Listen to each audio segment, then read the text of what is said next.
आइए अपनी इस धरती को बचाएं। आइए अपनी इस धरती को बचाएं। हंसी आती है ये बोल बोल कर, हंसी आती है ये सुन सुन कर। जैसे हमारा उठता जीवन स्तर, शहरों का गिरता जल स्तर पर्याय है। जैसे कंक्रीटों के फैलते जंगल, पंछियों के नदारद कोलाहल पर्याय है।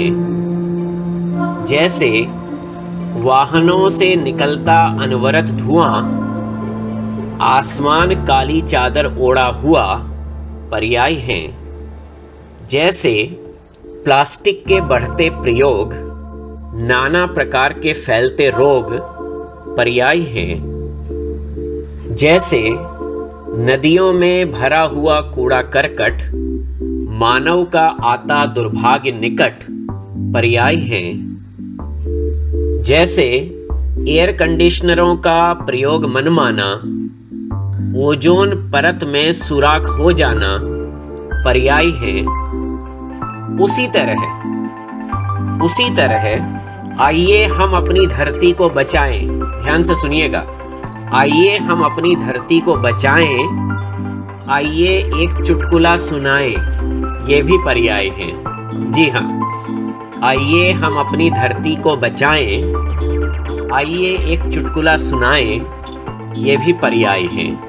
आइए हम अपनी धरती को बचाएं जैसे वाक्य लेखकों की कल्पनाएं हैं, कवियों के अलंकार हैं, नेताओं के वादे हैं और एक भावुक पर्यावरणविद की भोली भाली आशा है।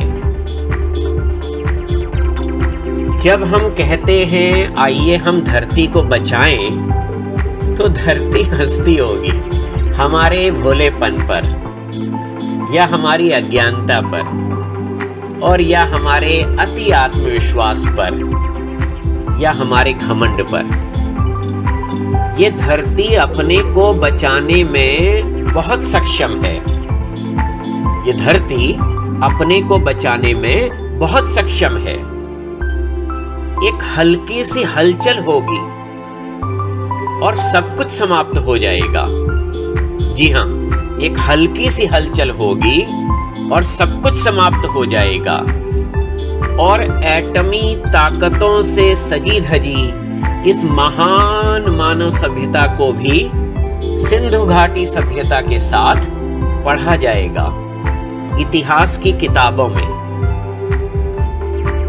और जब इंसान नहीं होगा, तब फिर से इस धरती पर सब कुछ पहले सा होगा।